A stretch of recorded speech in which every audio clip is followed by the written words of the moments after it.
What's up, everyone? It's Turner Fan 77 and my buddy Bearded Four Eyesman, aka Adam. How you doing, man?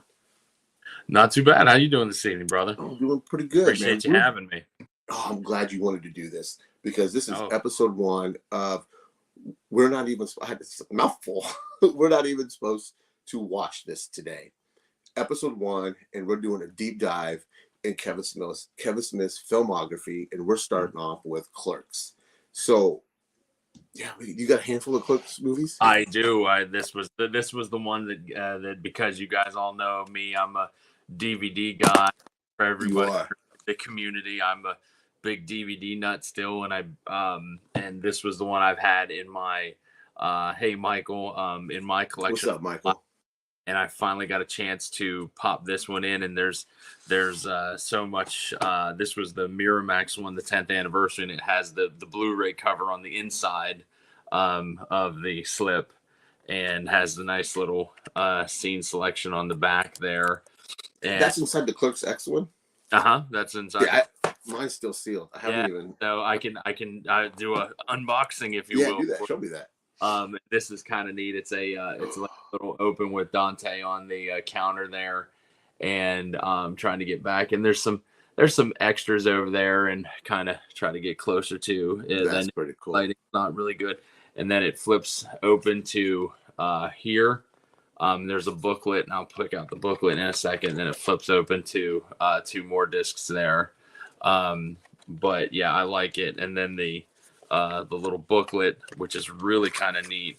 It has the, I assure you we're open on the back, and the Clerks X book there, and just there's a whole like intro from Kevin Smith right there about how they basically, just it's a whole story from him, and I love how that down here it says in the notes, it says, Clerks 2 in 05, like literally that.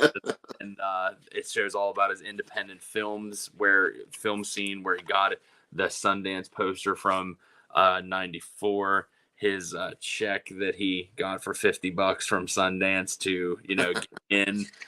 There's all kinds of neat little and then there's posters from all over the country and all over the world for the movie.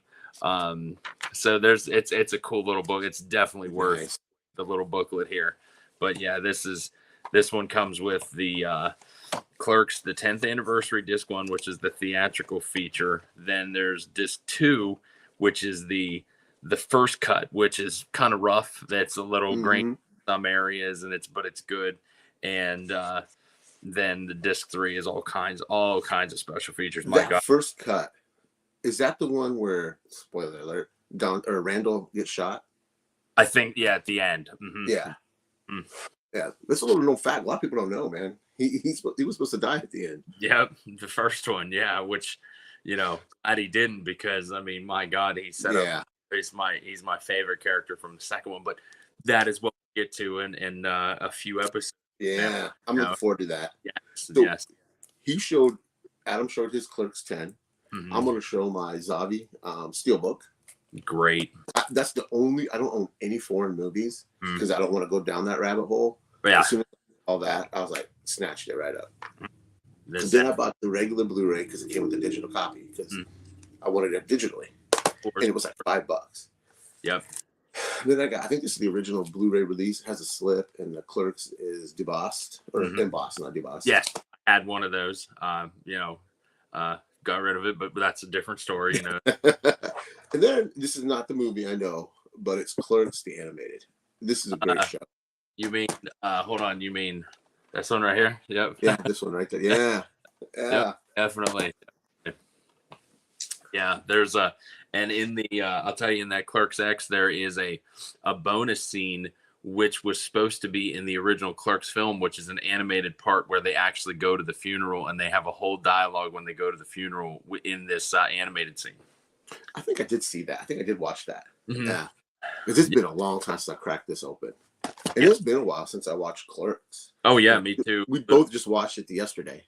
Yep, last night. Last night was a rewatch after, I would say, about, probably at least 4 to 5 years was hitting it back open and noticing some things and noticing some small eccentricities, if you will, Mm-hmm.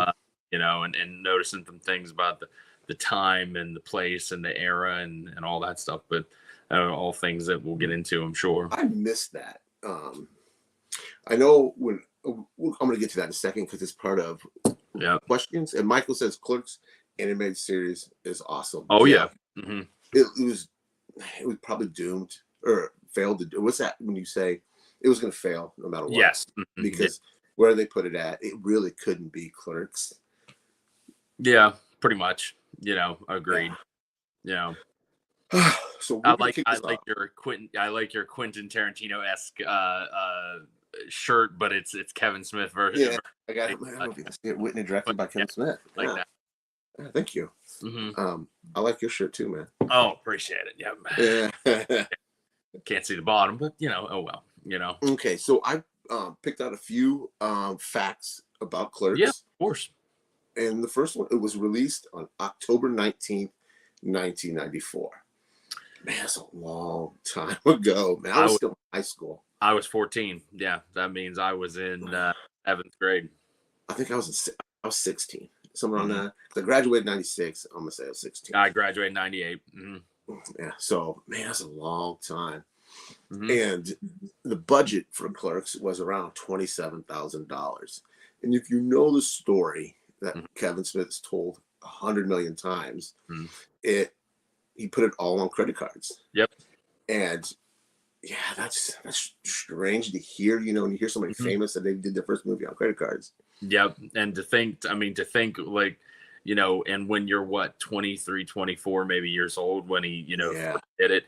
I mean, what bank is going to give you that kind of credit for, just to go, and how much credit could you build up by then anyway? So that's very odd too. And I think his parents were very, very much supportive for a little bit. And that's great. Of course. Because if my child came to me and said, hey, I'm going to put $27,000 in credit card debt and make a fucking movie, I'd be like, no. Yeah, no, I'm not doing that. Yeah. Like, I've seen your writings. You're right. That's right. Yeah. Opening weekend, it only made 31,000. I couldn't find how many screens it opened on, so it was probably very minimal. Very minimal. I would bet no more than maybe 10 nationwide. Probably in New York and LA. That's my guess. Because it wouldn't open here in the Midwest at all. No, it wouldn't have opened down here in the South, I don't think either. Yeah. And its worldwide gross was $4.4 million. Which for a movie that cost $27,000, and I don't know how much Miramax spent on marketing after they bought it, and I couldn't find that. Yeah, that's probably I think that's pretty good. Yeah, that's probably inside baseball right there. Thinking about that, but that's regardless of what they spent. Good Lord, it was. Yeah, it was, man.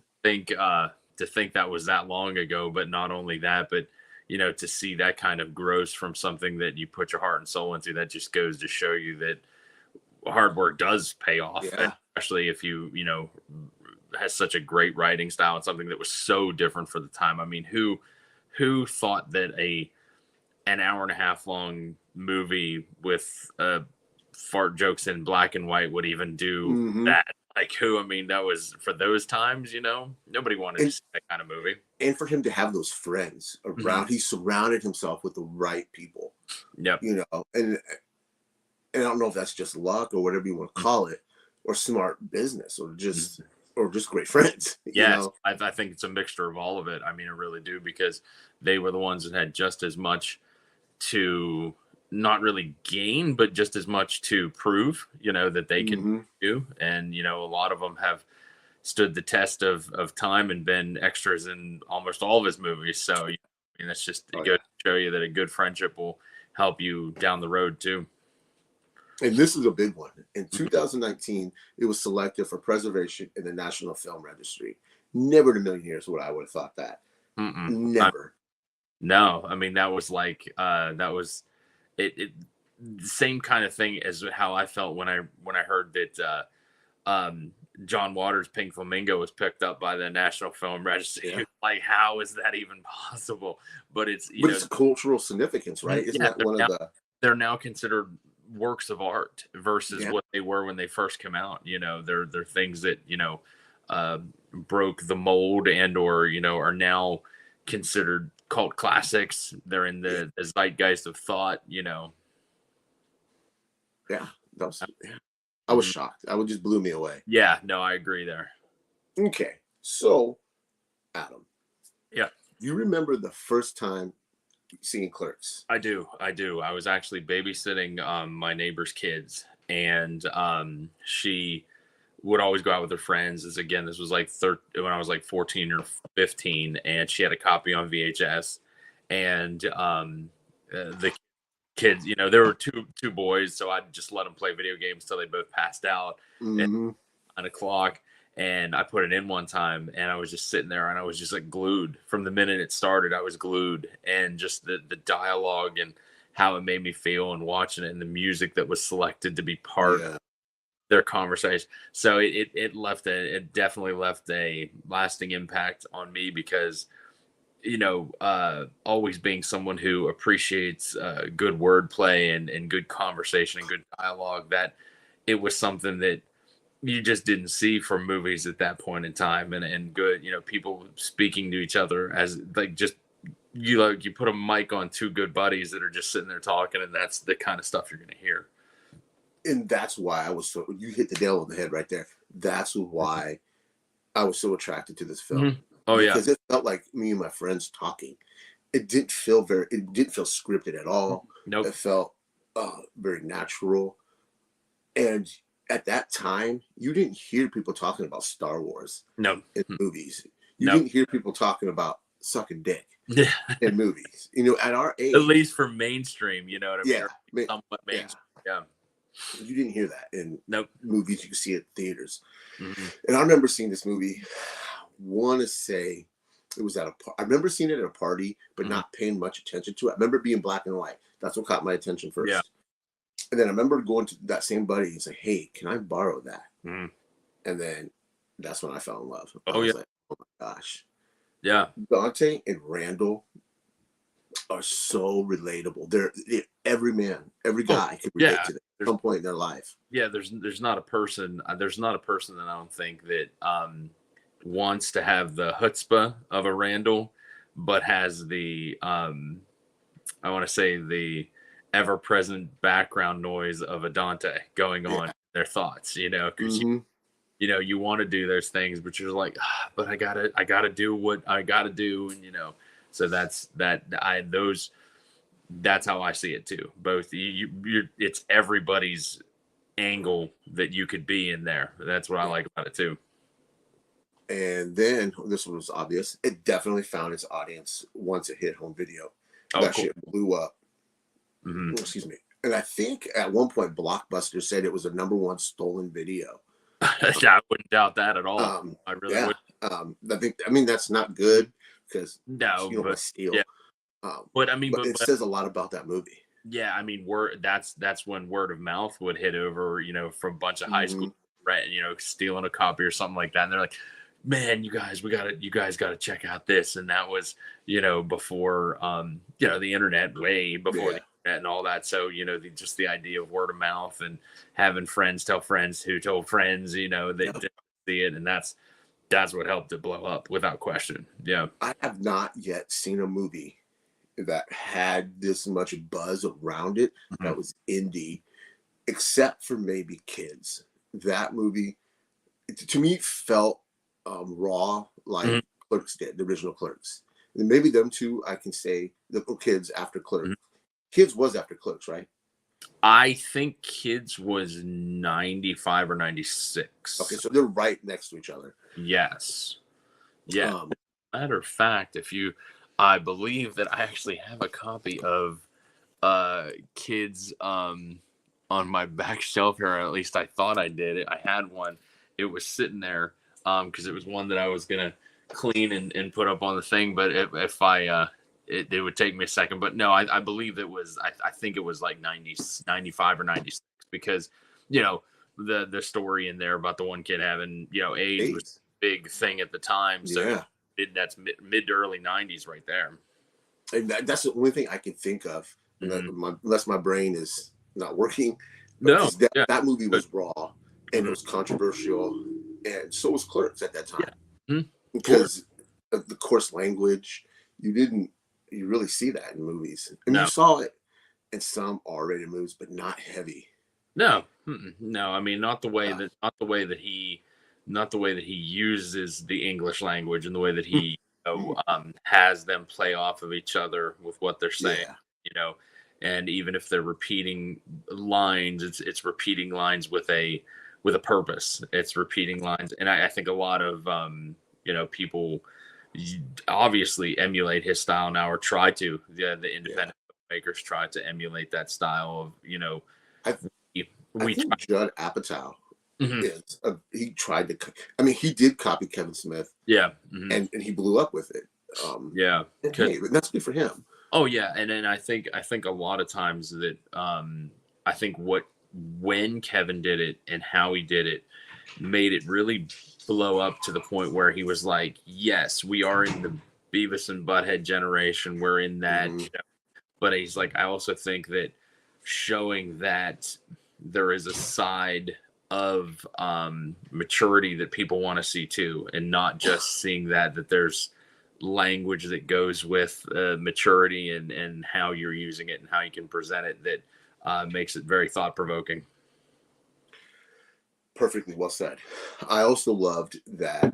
I'm a nerd. I love comics, and we both love movies. But Mhm. the way he integrated the nerd culture Yes. Mhm. was fantastic. Mhm. I mean, when we get to Mallrats, Mhm. it's all over the Yeah. place, and you were like, "Holy shit!" And you saw that Mhm. stuff on what's his face's wall, Mhm. and you kind of get just a little bit of it in Clerks, but not a whole lot.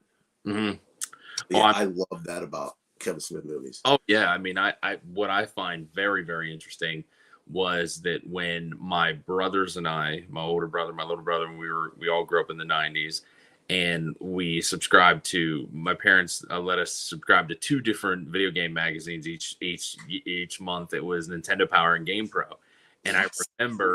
I remember that in Game Pro there were ads for Mallrats in the magazine, and you could Mhm. ads were in. They were the hidden picture ones, and you'd sit there and try to see, but there was nothing in it. That was the funny thing about that, is you could Yeah. sit there. But it just goes to show you that he was trying to reach that base, and once he figured out that he could reach that base, it was just going to blow up regardless, because that was the people that he wanted to to hit. Yeah, and he knocked it out of the park with Mhm. that audience. Um, okay, so we got some of the facts out of the way. Sure, yeah. Now, I'm going to let you go into it first. Sure. What do you What about that opening scene? That's what I mean. Actually, even before that, and this was how I know that I've grown as a movie viewer and a movie, I don't want to say buff, but a person who just appreciates the art form. Hmm. uh, is that View Askew opening? Like when you see that View Askew opening, like you sit there and go, "The hell is this going to be about?" The clown, Yeah, the garters, and the I have that written like, down. you're like, what am I about to get into here? It's so bizarre. um Yes. and to Clerks, of course, was the first movie that I ever saw from View Askew, and it Hmm. was many, many years later that, unbeknownst to me and maybe the audience, if they ever if they ever get a chance to, um viewer discretion advised here, but if you ever see a movie called Vulgar, um Hmm. that is also from the View Askew Productions, you will have to shower after watching Vulgar, Yeah. because it is rough. It's rough, but it's It's also View Askew production, and you sit there and you go, "Oh, this is probably going to be like Clerks. This is great." No, no. absolutely not. And that's And Brian Johnson's work, I think. mhm, yeah, He did that. I'm pretty sure. And you sit there and you just go, "Whoo!" After a while, Hmm. it's like the Vulgar, again, is like the male version of I Spit on Your Grave. Like it's just is rough. Like it's It just is. It is very. and to watch that, you sit there, but seeing that View Askew beginning, you look at that and go, well, what are we getting into here? This is gonna be cool. And and that really stood out to me. Yes. I still like that because it's raw. It is. Yeah, it's very raw. The pencil drawing of it coming. Yes. Very awkward walking of it. You can see done. And I wonder if Scott Mosier drew that, because I know he has. I wouldn't doubt he's very talented too. I mean, yeah. Produces, writes, all that good stuff. Yeah. The movie opens up with Dante on the floor. Yes. The phone ring, and I'm pretty sure they shot that in Kevin's house. That was in his house because they used what they had. Yeah. Yeah. No, go ahead. I'm sorry. Oh, no. I was literally just about to agree with you. What I wrote down about that was the very 90s aesthetic, the hair, the messiness, the black and white, how it all works with the aesthetic that they even choose just for the opening scene, and the music. I don't know is that first song, the first song that comes on, is that Soul Asylum from the No. Oh, okay. Who is that first song? I just use it in my TikTok, and I forget who it. In that video I posted, I'm not sure who it is, but it's not Soul Asylum, because I was looking for a Soul Asylum, but in there, and I didn't like the Soul Asylum song they used. Yeah, no, I wasn't, but that opening song, it has like a kind of a bite to it too, so you can kind of see how it's coming along from the beginning. It kind of reminded me of Little Ugly Kid Joe. Yes, that's what that's what I always thought it was, but it's not. I thought it was too. Yeah, I always thought that. And then actually watching it with the subtitles and reading some of the lyrics as I was watching it, I remember seeing that. Drawing Flies had Drawing Flies. Yeah. I used to see copies of Drawing Flies out and about. I've never watched it. I always wanted to own a copy because I used to see it everywhere. Bodega shops or the little, places. And it was on that independent label, Drawing Flies was. That's actually, I think the name of the label was Independent Label, or was whatever. That's Jason Lee, right? Yeah, that's Jason Lee. Flies, yeah.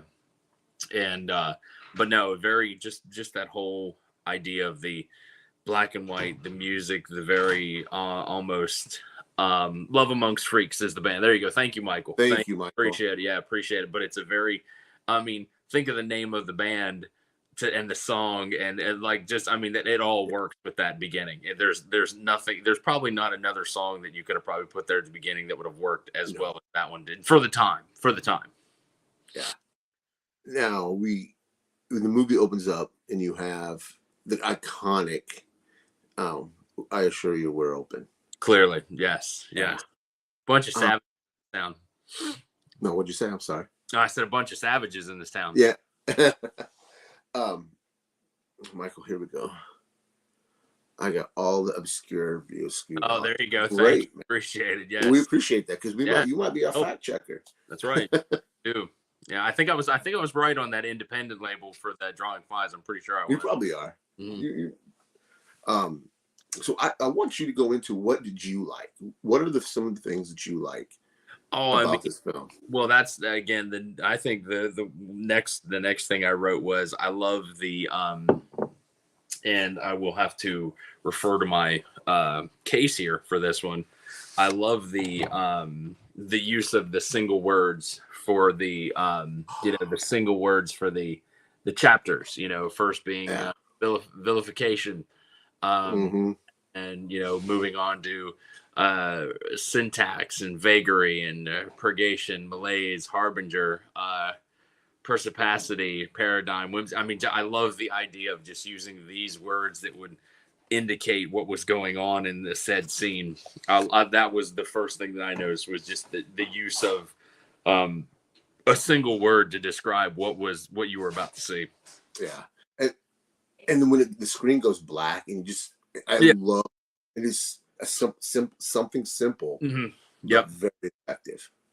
Just like the title card, Clerks. I mean, yes, you don't have to go big, you don't have to go ballsy, but he's choosing words there that maybe I think that the viewer at the time might not have known, but of course, because he's a wordsmith, pun intended. Mm-hmm. Clearly, the use of maybe words in the English language again that most people weren't using or used to seeing at the time got people to look them up and go, oh yeah, that definitely makes sense to the situation at hand, of course. Yeah. But that was definitely one of the things that caught my eye immediately. Yeah. One thing that caught my eye, or like as you just said, is the customers. Mm-hmm. I liked the customers. Yeah. This is where you see Walt Flanagan all the time. Mm-hmm. I counted, he was at least 4 different people in Yeah. this movie. Yeah. At the end, I actually saw him. I'm pretty sure it's either 4 or 5. I must have missed the 5th one. Yep, that he plays. And of course, we're going to come up to one once we get to the one spot there. I'll have to, of course, for all of those folks out there who enjoy all the characters, my favorite part is when he plays the guy who is the nudie booth cleaner, because you can actually see the paper towels and the Windex bag when they're talking. Yeah. I got that notice, too. And I never caught that before. Yeah, until about the 3rd or 4th viewing of it, I didn't notice what was in the bag when he said he was offended, and I was like, "Oh, that's great! Look at that! It's right there. That's why he said he's offended, because it's right in the bag." Yeah. As the movie opens, you see Dante opening up a shop, and then you see Randall. Yes. Rewind a little bit. You see people coming to the quick stop. Yeah. Like, hey man, where's the video store not open? Yeah. And he's like banging on the door. He's like, God, I hate it when I can't rent videos, Yeah. And then you see Randall walk in. Mm-hmm. He had a great entrance. I loved it. Randall's one of my favorites. Yeah. Oh God, he's a very iconic character, because he's that left shoulder devil that's always there to Randall's right side, Randall has heart. Dante's right side. You know what I mean? And he's. And actually, I've noticed that if you actually notice a lot of the time when you're watching the movie, and I don't know why I noticed this all of a sudden, but Randall's always to his left. He's always almost in every scene that they're in. He's always to his left. I don't know if he did that on purpose or what, but Walt, the Lon Chaney of Clerks, because yes, that's true. Yeah, that's good. I definitely dig that, but no, I kind of noticed that as I was watching. Yeah. And the one thing that I wrote, at least down, that got me, and it always got me, was that Kevin used, Alice in Chains to introduce Randall, which I was like, I don't think you could have picked a better band to introduce. No, it just works. Like when he's walking through and, he plays, Alice in Chains. I was like, it's just great. It just works. It does. Yeah. And then when he's betting that lady at the front of the store, like, oh, I bet you're not going to rent that movie. Yep. That's such a dick move. Yes. But I loved it. And I just love that scene. And then he comes back and she looks at him like, what the heck? Yeah. He opens the door. The way he opens the door. Oh, I love it. It's so almost it's so passive aggressive, like the way he does it, it's so good. He's like, of course I won, but here, you can come in first. I dig that. Yeah, very much so. Yeah. Do you think, this just came to my head, that I don't think Clerks could be made the way it was made in '94 if it was made today? I don't see it. I don't think it could. It's not. I don't think that it's not that it couldn't be made. I think that if it was made today, its audience would be exponentially smaller, because a movie like that would have only made it to Hulu or the dollar bin at, Dollar Tree or like something like that, because, it's now, with the MCU and the A24, the bougie A24 people and the things like, now it may have made its way into like an A24 arena, maybe, but but for the common lay person and today's digital and streaming and things like that, I don't think anybody would have ever saw it. And it would be that one that someone said, I was going down a rabbit hole of Netflix one night, and there's this movie called Clerks, and I just picked on it. I was like, I don't care what it, that I think Yeah, that you're would have. 100% right on that. I mean, because I want to talk about Jay and Silent Bob. Yeah, because cool. they're shortly introduced after that. Yeah. I love Jay and Silent Bob. Oh, of course. But Iconic. when this movie was introduced, we were both 14 and 16. Yeah. Okay. We're the target audience for that. Mm-hmm. Okay. And Jay uses language. Yes. That I think would not. I mean, I don't have a problem with it because it's a fictional character. Of course. He's not directing it. No. Anybody. It's just who that character is. Yes. I don't think that would fly. Oh no, not today. I mean, people their paintings would be up in a bunch. Yeah. There's just no way. Of course, because I want this to, be viewed on shoestring budget shot in a day and on someone's YouTube. Yeah, that's exactly what would have happened. Without question. But yeah, I mean, his use of, and I have to be as un-PC here as I can be, but I need to be if this wants to get any views. But when he's like, ooh, like that scene, everybody knows if who's watching this, he's like, I hate guys, I love women. Like it just wouldn't, but I love the fact that, his use of vulgarity or profanity was every 12, 14, 15-year-old, kind of wet dream of being on screen and using what you want to use. That's what that would have been to describe what he was doing there. I mean, just everything. It's a point. He's the knucklehead of the duo. So he is the silly one that you're not going to take serious. No. So he kind of dilutes the when he uses that word or that kind of language. No, of course, because he's just throwing it out into the cosmos. He's not using it to slander anybody. He's using it just as like to himself, because those of us who followed Dogma know about Jay's proclivities, if you will. And so in that say he's literally projecting onto Silent Bob, but we don't know that until Dogma. But of course it would be. But I mean, but that's the culture that we're in, because right now, the F word really, I mean, since when have we become this so I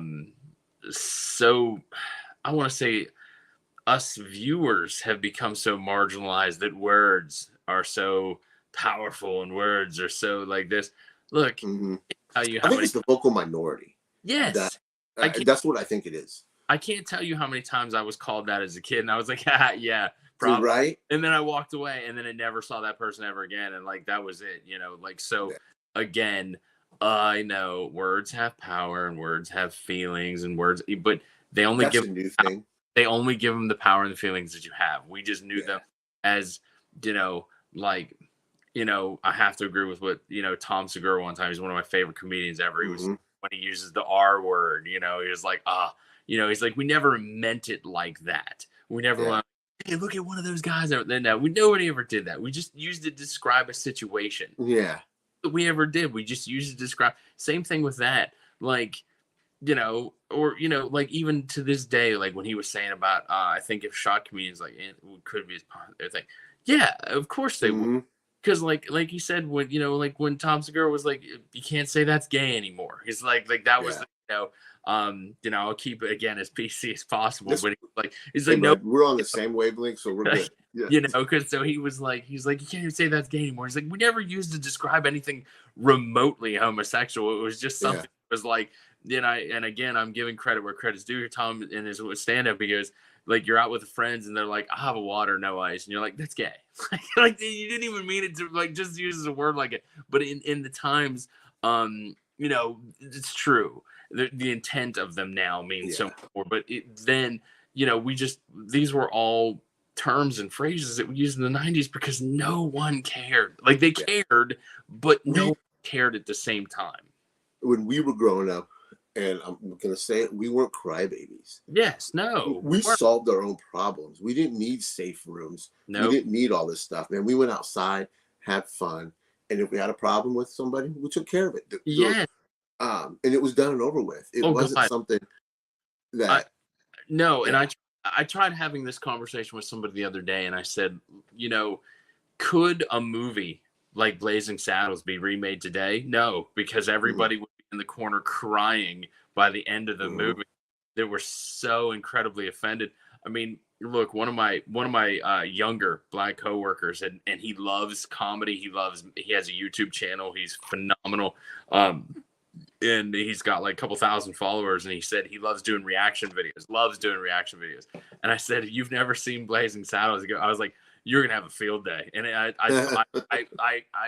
I kind of espoused a couple of the scenes to him, and he was cracking up as I was telling him these scenes, and I was like, I'm bastardizing them so bad because I see. But he was like, that sounds like it's gonna be great. I was like, it is. It's one of the mhm. greatest movies of all time. And they use that language, if you will, Yeah, back then too. But it was a time when no one cared because it was just you trying to get out a punchline, trying to get out that. yeah. But that's what Jay. That's That's what I what Jay is. Yeah. 100%, 100% without question. Okay. Again, Jay and Silent Bob is really in their infancy here. Yes. They don't.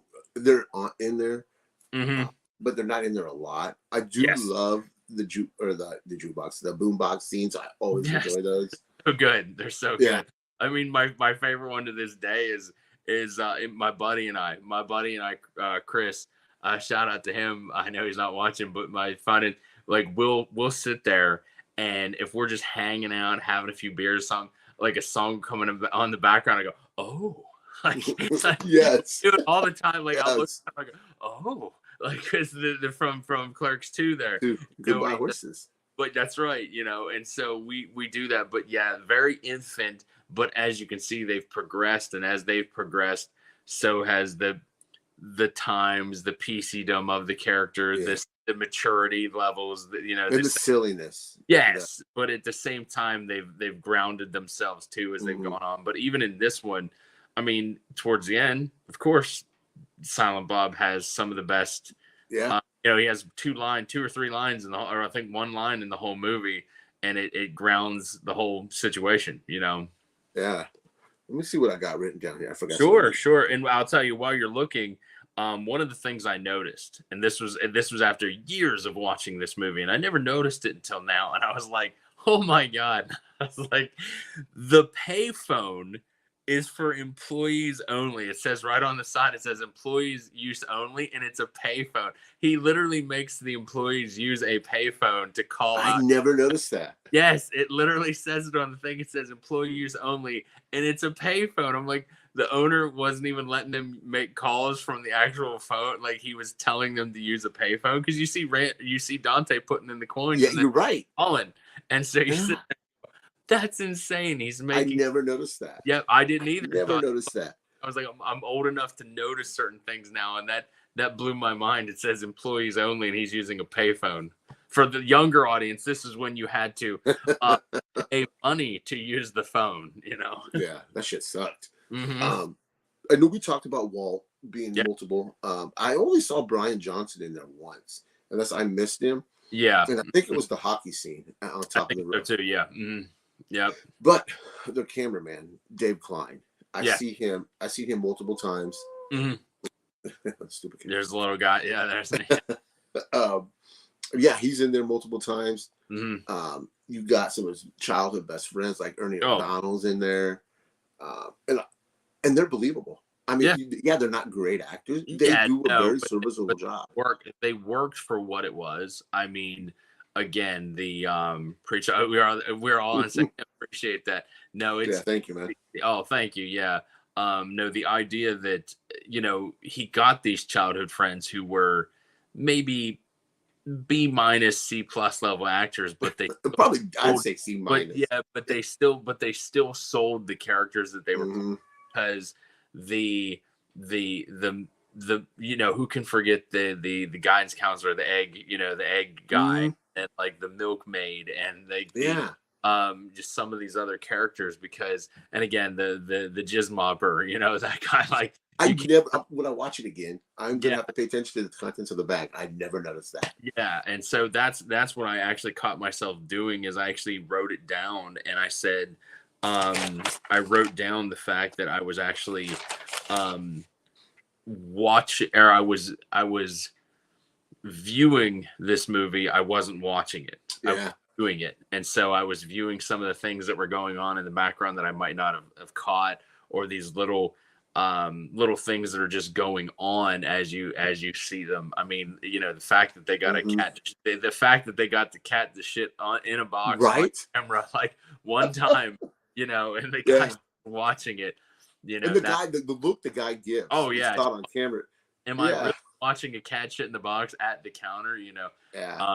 But those were some of those little things that when you actually take a step back and view it, you see things from like a 40,000-foot view versus just you watching it as a movie. Yeah. Now this movie, okay, give me something else that you liked. Yeah, I mean, the fact is, I think that again, his use of just a turn of phrase. I mean, maybe not even a turn of phrase, but there's very you can harken back to Oscar Wilde wordplay in there and things that catch your attention, that catch a style, that catch a thing. I mean, just recently, no one but the couple of the dudes that were my age at work, we had something on one of my par sheets that I was working on, and it said 37 was what we needed to make. And I went, 37? And then one of the ladies kept saying it, and I was laughing so hard every time she was saying it. She goes, why are you laughing every time I'm saying 37? I was like, because it's this movie, ask for a Gatorade, cause Dante shoot Posh. That's a great line there. It's like, but it's there's like the like some of his phrases and just some of the things that go on in there that become iconic little staples of the viewing each time. The 37, the berserker, the just the whole thing about people just wanting to buy a pack of smokes, and then like that, the whole thing. Or we're not even supposed to, I'm not even supposed to be here today, but these are little lines that have become so synonymous with his work that, that I think that's one of the things that I really appreciated, You literally just said what I was going to say. The great line. Like, yes. You already hit the nail on the head. Mm. We're not supposed to be here today. Yeah. My girlfriend sucked 37 dicks. In a row? In a row. Yeah, I mean, I think Walt, right? No, it was Scott. No, it was Walt, wasn't it? I think so. Yeah, that was Scott Mosier. His character was Snowball. Yeah. I mean, and the fact that when he was like, I think one of my favorite lines in the whole world, and my buddies and I would say this to each other as we left the house to go somewhere. You're like, hey, I'll see you later. And he'd stick his head out the door and be like, try not to suck any dick on the way through the parking lot. Yes. Like Yes. it's so they're just lines that kind of stick in your brain, and they're not overtly complicated. They're just ones that a buddy or somebody like that would say to someone who was pissed off or whatever, but they're good lines. They're good. It's good. Skelnick. Yeah. Like, because you don't even, it's terrible because that's right. Like, you don't even means. Yeah, that's right. You don't even know. Like, berserker. Yeah, that's right. And just, these are, making fuck. Who the hell? Who would use that in a line, Yeah. So there's, like we just said, there's so many great lines in this movie. Oh, absolutely. I love I can't say her name, the girl that played Dante's current girlfriend. Veronica. Yeah, but her real name. Oh yeah, I don't know. I can never say it. Yes. Oh God, I know her name's in there somewhere. I can't think. But that conversation that she does a fantastic job. Yes. Mm-hmm. And they're sitting on the floor and they're, at that age, early 20s, sex is a big thing. Oh yeah. Yeah. I mean, and you're like, they're trying to figure out their numbers and stuff. or as we say now, body that. count, right? Yeah, that body count. That's what it was. No. That's fantastic. Oh yeah. So I've only slept with 3 guys, Yeah, and that's then true. then it all leads into that 37. Yep, and I think one of my, you're not. I'm not making a broad generalization. No, you're making a generalization about broads. I mean, like that's correct. Yes. That's again, that's like that Oscar Wilde wordplay that you're looking at right there. That you can remember. Uh, Marilyn. I uh, can't say that. Gigliotti. There you go. Yeah, no, she's fantastic. and of course she makes her good cameo in Clerks 3 there. Mm-hmm. I can't wait till we get there. It'll be a while before we get there. That's right. Now we'll come back to that, but yeah. But no, go ahead. And then his ex-girlfriend, the one that's getting married to and it's funny, they kept saying the Asian design major. Yes. That cracks me up every time. She passed away. Rest in peace. I don't know her name. I did not know that. Yeah, she passed away a while, I think a couple years ago. And I'm not for sure what.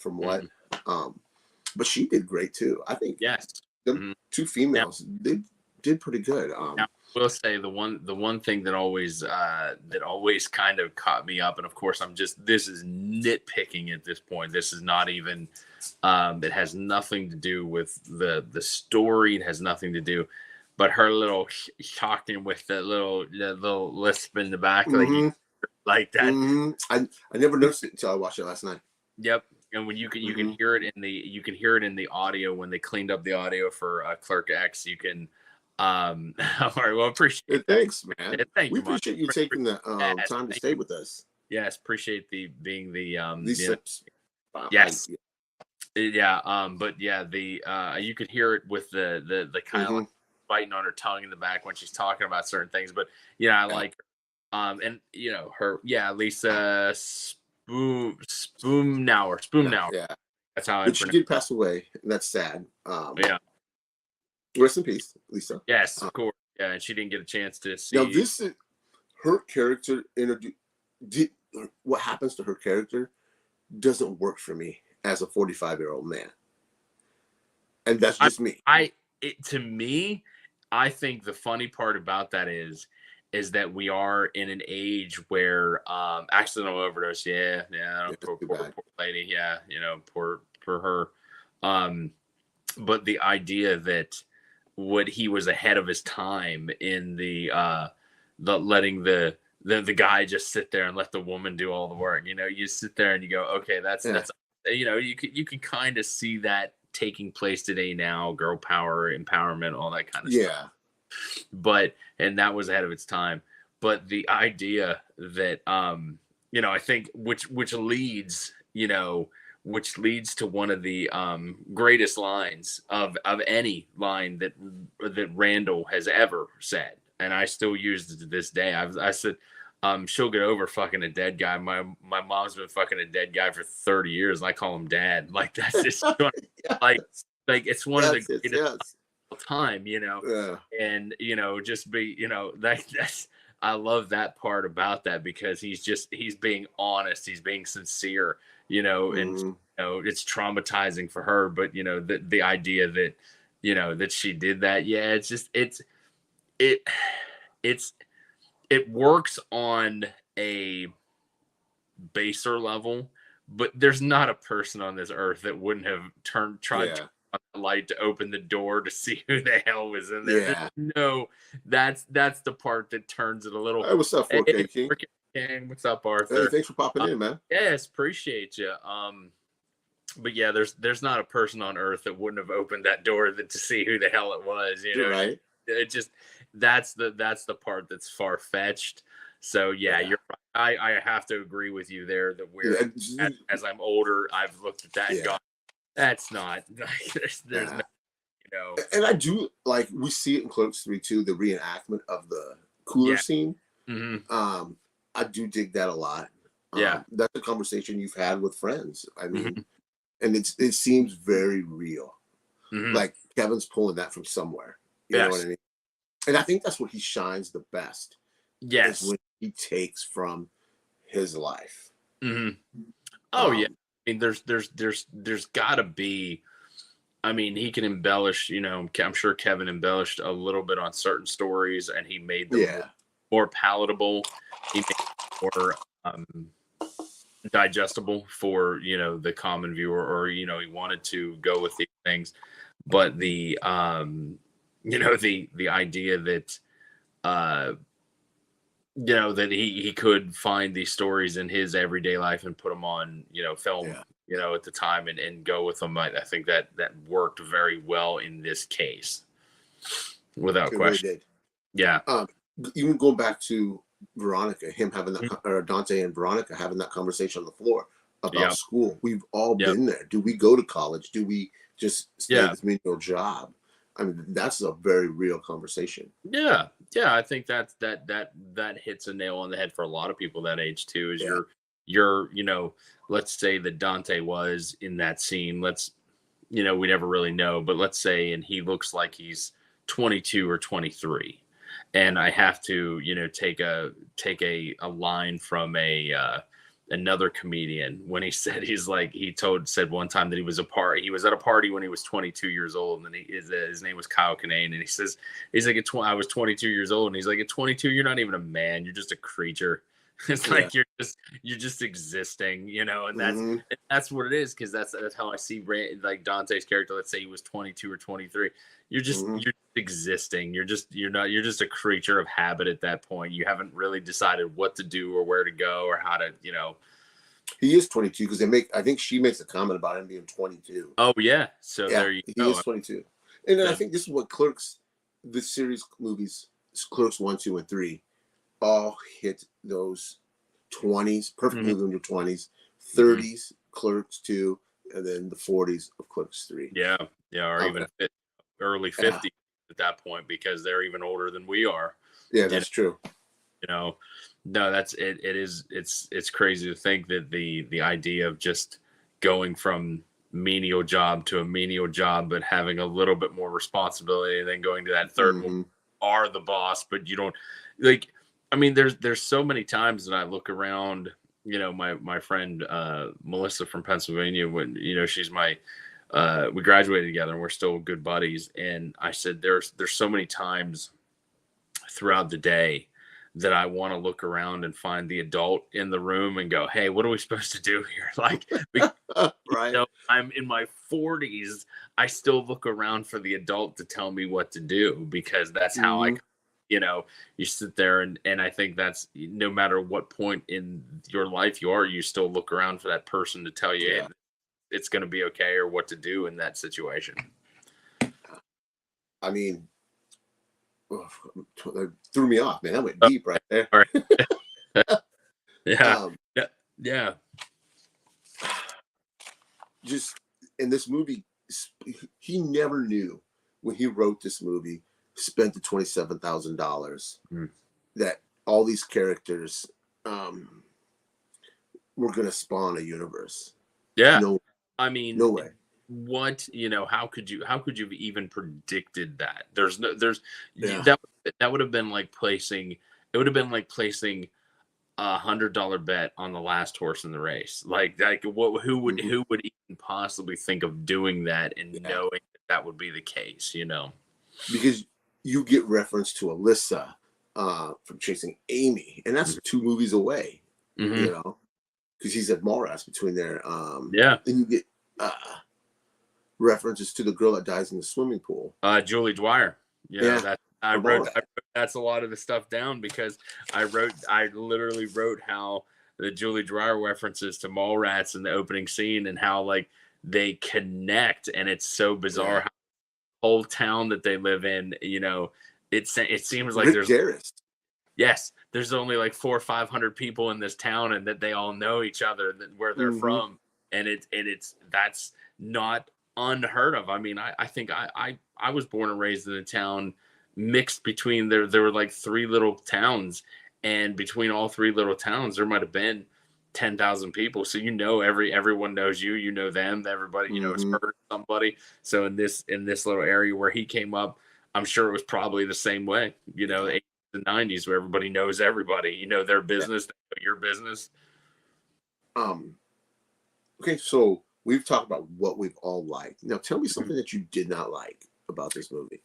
I think there's a part of it that, well, I don't know. It doesn't, how do I say it? It ages in the way that many, at least up until like season maybe 5 or 6, it ages in the way that the original South Park has aged. Like you go back and watch some of the original South Park episodes and you go, this is good. I mean, I like it. It's cool. You sit there and you go, all right, and but this isn't the title that I would put in right away when I would go to his catalog.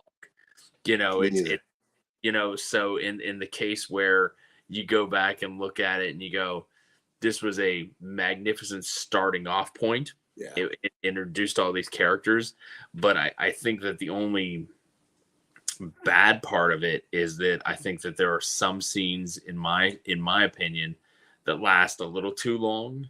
There are some scenes that are too short. There are some scenes where I wish they would go into a little bit more detail. There's like the funeral scene. Yes, yeah, clearly, that's some of the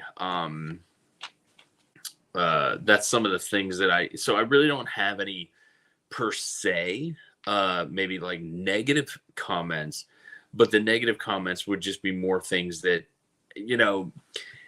I don't want to say it's okay. Let me put it this way, and I think maybe a lot of people might understand this and they might get this. It's aged like a box of fine wine, like it's the best way I can put it out.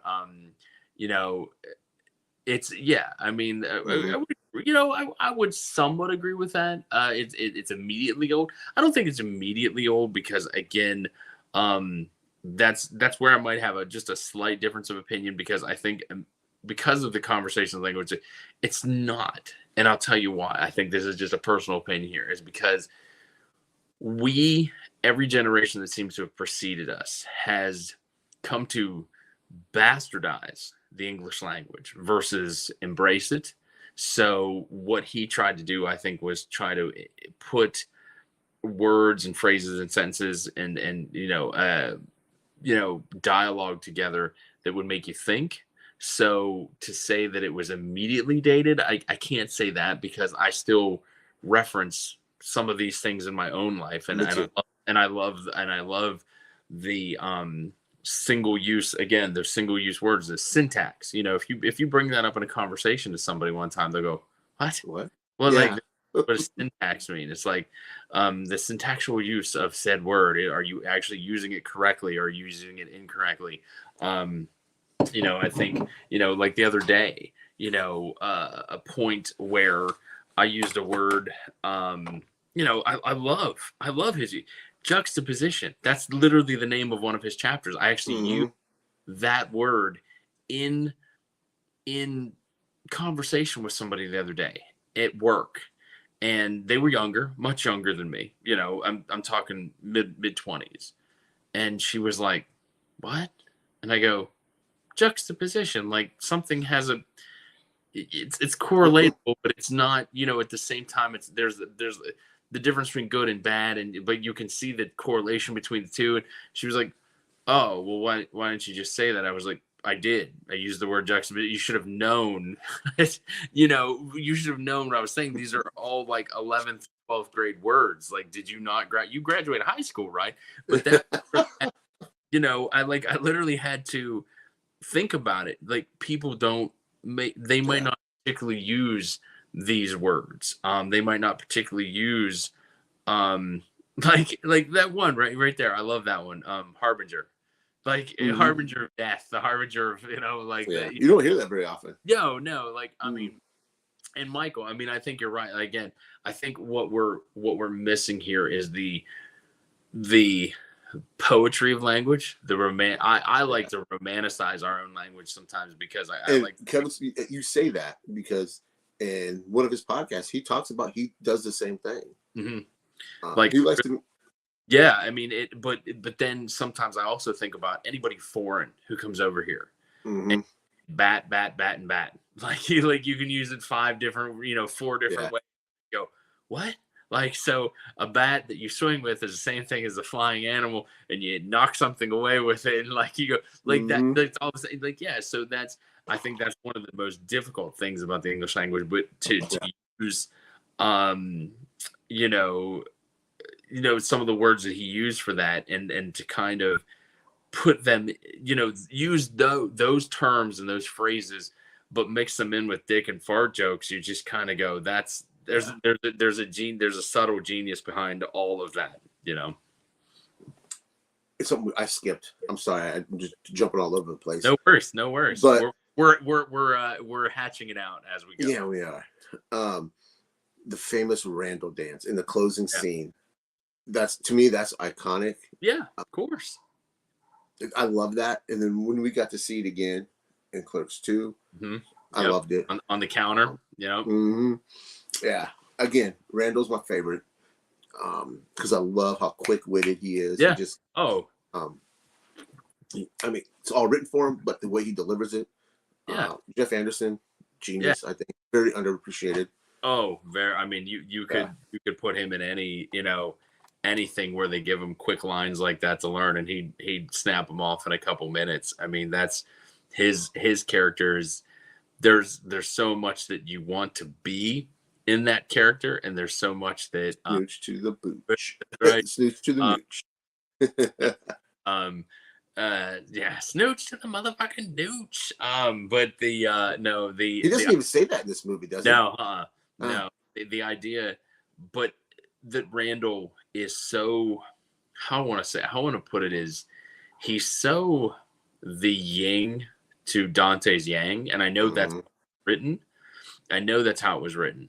But at the end of the day, what the problem is there is Randall is quick-witted, he's abrupt, he's very poignant, he's very matter of fact, but he's very immature too. He uses all of those. And this is where I got some deeper meaning in this too. He uses all of those things as a defense mechanism because, and I'm going to throw this out there, and maybe I'm wrong, but after watching Clerks 2, and might not be a popular opinion, unfortunately, Clerks 3, that Randall always wanted to be Dante. I 100% agree with that. He always wanted.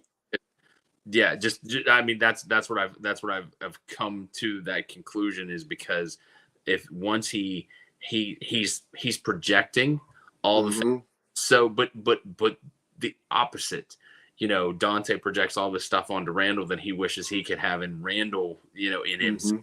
But that's it, that he is definitely the more wordsmith of the characters, but also the more immature of the characters.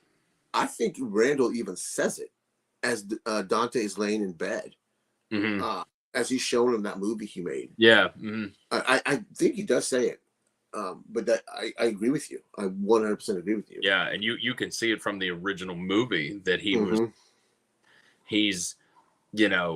you can see that he wants to check out Jeff Anderson's movie. Now he wrote and directed. It's awesome. And I haven't seen it. I've seen of it, but I have not watched it yet. But I'm gonna put that on my homework list. Oh yeah, me too. I mean, because I think he's got that bug in him too, and you can, because just the character that he plays is he's so quick-witted. I mean, I personally cannot wait until we get to Clerks 2. I mean, I know it's several movies away yet. That is my favorite movie. Almost 5. It's almost 5-6 movies away. But the fact is that his character, from the time that he goes almost a decade. I would like to think from Clerks to Clerks 2, it's almost a decade, if not a little bit more. But because it is decade, because they're 22. Because Veronica says you're 22. Yeah. And then and Randall's talking to Elias, talking about hitting on high school chicks, and Dante's like, "You're 32."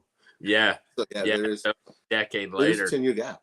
Yeah, and so you sit there and you see Randall's character, and he's even at that time, because even at that point, I was in my mid to late 20s, and so, but his character was so relatable because he's working this shit job, and he still has the the gravitas of being Mm-hmm. is doing Yeah. much worse than what his job, because the title dictates the behavior, and so as the title went down, he's still doing the things that he did when he was, a clerk. But Mm-hmm. I very much like Randall's character. I think Randall, and I think that's why I'm glad that Kevin didn't kill him off, because Yeah. he was the one that made to point the series. Because I hate jumping ahead, and I don't mean to jump ahead, No, it's but okay, man. It's the okay. the, the idea that, oh God, I hate to say it like this too, but I've grown, you've grown as a person from here. I'm definitely not the same person I was in my It's 20s, me either. let alone my 30s. But growing up, having family, having kids, having a wife, the Mm-hmm. multiple. I'm on my second one now. The things that you do and grow as a person is that almost Dante became this whiny bitch to me. Like, and I don't want I to say agree. I am saying it, because But see, he wasn't that way in Clerks he too. was he wasn't. It But was more. It was I more, can see he does become that way. and But yeah, I understand why. yes, it takes a minute to kind of put your head around, and he does. But I don't know, like it's so the whining and the pining by number three for him is like, it's almost too much. But in the first one, you see the whining and the pining because you're in your 20s and you're sitting there trying to get all like these customers. And Mm-hmm. I've tried somebody one time. I think we live in an era where we all have to sign up for selective service. And when we turn 18, we have to. Mm-hmm. I think that when we turn 18, let alone, amongst other people, my wife and I have said this, at 18, you should have to work in the food service or the just service industry for like 2 years, to show people like this stuff so bad. Like, whether it's at a hotel, whether it's dishwashing, whether it's busting, whether it's serving tables, but you have to work in the service industry just to understand how bad customers can be, and that the Yeah. things they say, and you just go, oh my God, this is ridiculous. Yeah. So we're at an hour mark, which is I think is pretty good. Yeah. Now, where do you think this stands among other filmmakers? Because this time you had Quentin Tarantino, Robert Rodriguez. Wasn't there another one that came out around the same time? Yeah. Well, I think again that while Randall never evolved, Dante completely regressed. No, I would agree. I would agree. Mm-hmm. Regression that I wasn't But I think there's the reason for there. Yeah, and I I think don't we're hate get to it because all, I think the reason's there. yeah, we'll get to all that, and there's Yeah. there's depth to that character that we'll get to that it causes all that, and I will say that. Um, but I think, um, when it comes to and you did it. What was the question one more time? I know. No, where do you think this stands culturally Oh yeah, yeah, compared yeah. with Like amongst his Robert peers. Rodriguez, Yeah, Quentin like, Tarantino films? Because they all blossomed about that yeah, same time. amongst his peers. Yeah, Yeah. I think this was a mini golden age for directors that's come out at that time. Mm-hmm. I think that there was a lack of smart movie making. If you think about it, like it was very blockbuster ish at that time Yes. too. And You it's look, still that way. yeah, it is, and there was a lack of um, poignant filmmaking. There was things that like you wanted to get the point across, but it just didn't hit. I think a lot of those first time directors now, amongst Tarantino fans, I am not a Reservoir Dogs fan. I think it's okay at best. I'm not Yeah. but and I think Robert Rodriguez wasn't his first one. Was it Dusk Till Dawn was his first one? No, his first one was El Mariachi or Oh yes, that's right. Yes, right. Yeah, the what do they call it? The gun, El Mariachi. I know that those were good. I mean, mm-hmm. I will say, God, what was the English version, or is The sequel was Desperado. Desperado, yeah, Desperado. Yeah. Such a badass movie. I love it. And then the third one was Once Upon a Time in Mexico. Yes. With Johnny Depp. Yes, Desperado was it's so good to this day. Yeah. I love it. Me too. But yeah, I would love to get a 4K of that. Oh yeah. A lot of these guys, I think they came up at a time specifically when they needed to. Mm-hmm. Going back to, it was funny. I think I really thought about this. The only other band that I think Randall could have come out to at the time, really based on how he was portrayed there, would have been like Pantera for that vulgar display of power, if you will. Mm-hmm. And I love that because hence the vulgar display, that you could have put those two and two together there. But I think that would have been the only thing that that he could have maybe came out to. But yeah, I think there was like a mini renaissance at that point in time. Basically, I agree too. Mm-hmm. I think Quentin Tarantino and Robert Rodriguez, they went mainstream because their movies appealed to more to mainstream, and Kevin's stuck to, I'm going to say, the nerd culture, the comic book guys. Yeah, because that's who I am. I'm a comic book guy, and that's why. I mean, I loved all his references, the way he talked. So I appreciate Kevin more than I did Quentin Tarantino. Oh yeah, Robert Rodriguez. Just for that fact, he spoke to me and my friends. Yeah, there was he sold himself to a very specific audience, and I think what he underestimated was the amount of people in his little niche group that it resonated with all of us that were in the niche group, that we were there was a group of us in my high school that worked and hung out with like the senior play people, not the music, but the senior play people.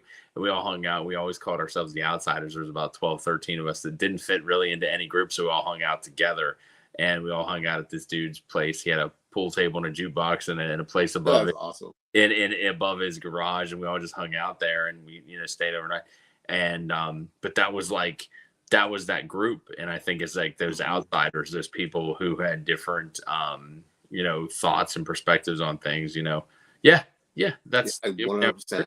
Just that there's something that the power that's behind his delivery and the power that's behind his dialogue, that I think that a lot of us, that's what kept us coming back to rewatching his films.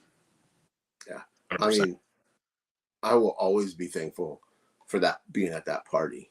And I don't think if I was at that party, I would have never. I mean, I guess I can't say I would have never seen Clerks. Yeah, I mean, me too. Oh, agreed. Me too.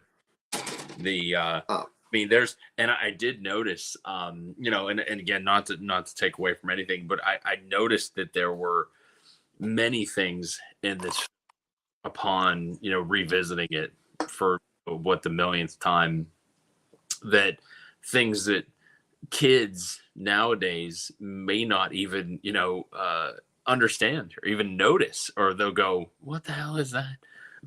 Like when he talks about the tabloids, the guy that's sitting there talking about tabloids, the weekly news that was sitting up there, and go, kids will never know what that was like to stand. And the nudie mags, the dude that goes to the the nudie mags, the Weekly World News tabloid thing. Like, no, I mean, of course, you can still stand in line at a grocery store or something. You still see people, Globe, or the Sentinel.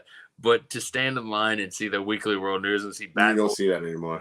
You don't see that, and and the little girl buying cigarettes. Yes. Remember how you don't see that? You can't do that now. give a kid five spot and go and they go buy me a pack of smokes and come home with the change, that like no one would do that. And then, like I said, the use of the payphone, just the things like that. I mean, seriously, in all today's day and age, I mean, who's gonna go? Who with access to the internet is gonna go to a nudie booth? I mean, who's gonna go out there?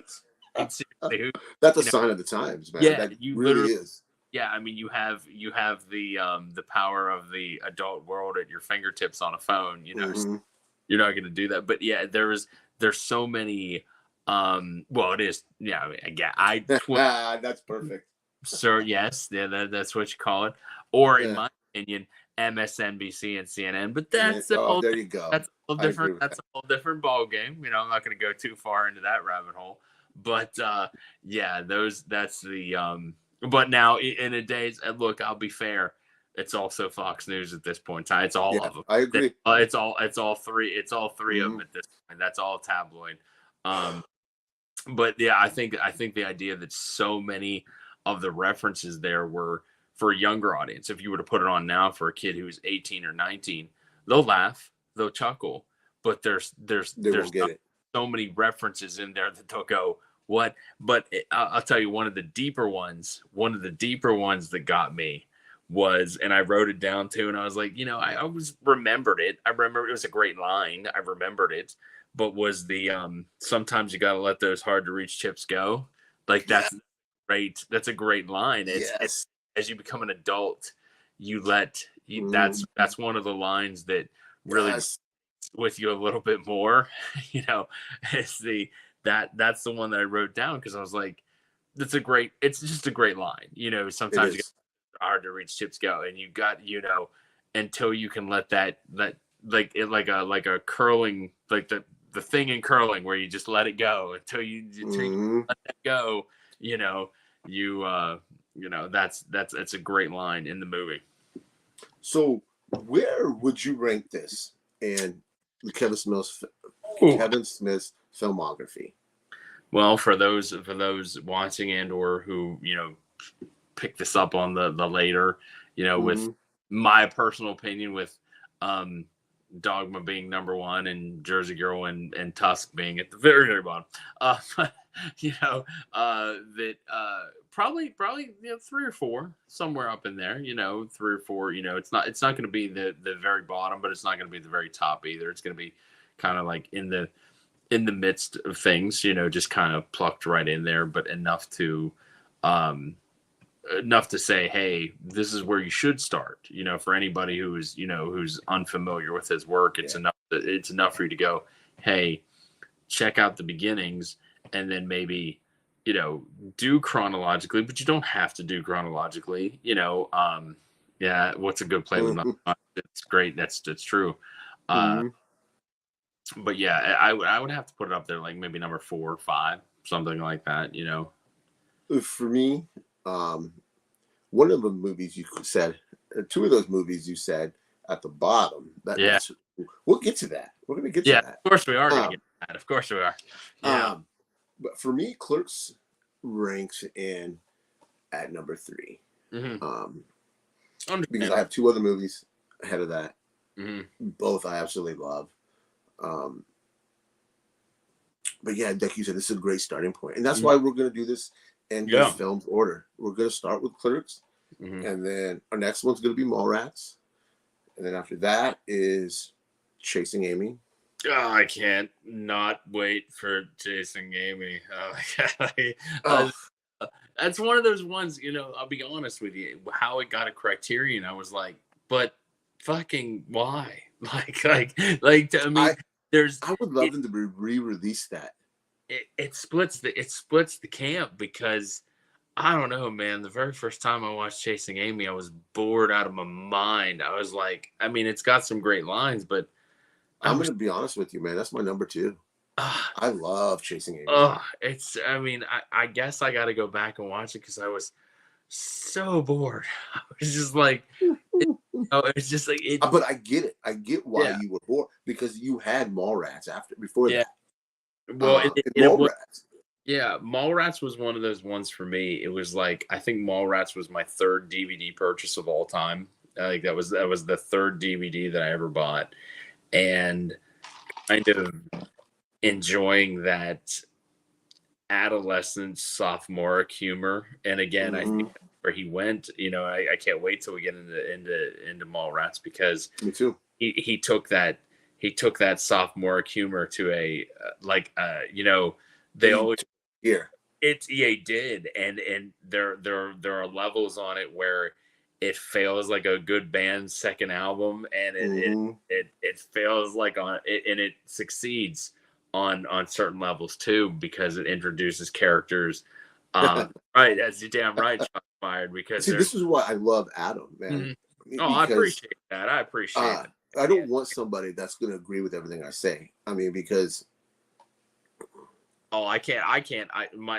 Honest to God, I can't wait until we get to Dogma because mhm. Dogma is I can't. There's. I mean, it goes above the screen. I can't. I can't because there's to me when he tells that story that he wrote Dogma before he even wrote Clerks. That Mhm. that's to me that's a sure tell sign of a project that was in your brain forever and ever and ever, Yeah. and you wanted to get the right people to do it. And I mean, don't make me go bust out my Blu-ray of Dogma over there because I will. I Oh, will. man, I'm jealous. I'll I'm do it. I'll jealous. do it. But no, I just it's one of those things where I think that was a it was Dogma was such a passion project for him. It was such a It was, and you could see it. Oh, yeah. And there's been times where I've rewatched to me, and again, I'm definitely gonna have to rewatch Chasing Amy. I really am because maybe I didn't give it the same level of attention that I needed to, and I will upon this next viewing. I can assure you of that. But to me, that Dogma has it's like a good lord, it's like an onion. You start peeling back every layer and hmm. start feeling the the tension, and you can start feeling the what he was thinking when he was writing it. But I know again we have to do this chronologically because otherwise it's not going to make any sense to the viewer. Yeah, just um, gonna go in order, but man. yeah, Mallrats, oh god, I can't wait till that 4K comes out. It's going to be I nice. know. Definitely I'll gonna. tell you what, that arrow they did, I have never seen Mallrats look so good. So Yeah, I don't understand how they're gonna make this 4K look any better than what the Blu-ray already does. That Arrow put out, and because I I'm a sucker, I I will buy it again. I really wish that I would have bought the Arrow one. There, every time that I go online and somebody has it, I'm like, I should just buy it. I should just buy it. I should just buy it. Like I've seen it. I've gone to so many stores and it's been sitting there. Yeah, you're right. It definitely feels. Hmm. It was his Yeah. it was his passion project before Clerks. I mean, he even said he started writing in like 91 or 92. Yeah. Um, but like the I've seen the Mallrats out and about, and I want to get it, and I want I'll to do watch it. it. But I mean, but Oh, you don't double dip. You don't. You're not a double dipper. no, I mean I am. Oh no, don't get me wrong. I can't show you how many versions of Evil Dead and Dawn of the Dead I have. I can I'm like a quad and quintuple and dipper on some of those, but Mallrats the one that I wanted to grab, and but I just haven't. Uh, The slip but cover's fantastic. oh no, it's gorgeous. I mean the whole front cover of that, just basically the the The contestant, white. yeah, the contestant scene where everybody's just kind of like sitting there like Hmm. Yeah. it's good. I like how Arrow kind of took that and ran with it, but I'm looking forward to the 4K. That I actually had my wife watch Mallrats with me one time, and she looked at me and she was like, I can't finish this. It's too goofy for me. And I was like, A lot that's of people say that though, man. I mean, that is a very common reaction to that movie. yeah. It's I it's think you have to appreciate his films to enjoy that movie. I mean, the best thing that opened up about Mallrats was, and I don't care who you are, it's not Jay and Silent Bob. It's not it's Brody. Yes, Brody I just I mean love Brody, Brody. I can't Oh, I wait. can't wait till we Right, talk yeah, about like Brody. Brody just I mean my little brother um my little brother loved Mallrats so much that he named his first son Brody. Like he named his first kid Brody. That's awesome. Yeah, like I mean, and I don't know if that's the true reason behind what he named his son that, but I have a nephew Brody, and so it's because the reactions that he gives and everything like that. But of course, for episode 2, yeah. Mm-hmm. I know I tried to name my son Silent Bob, but that shit got shut down real quick. That shit wasn't happening. I wanted to name my kid Ash, but she was like, "Really, Ash for a boy?" And I was like, Ash for Evil Dead." I was like, right.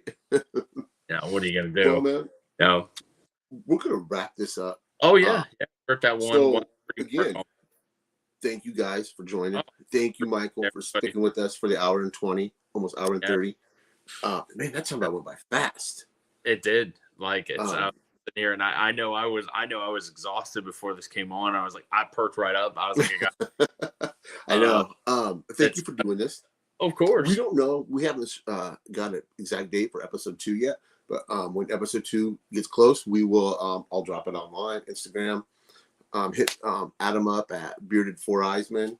Please, on Instagram. I did forget to put that in the description, but I will add it to the description. Oh yeah, everybody follow.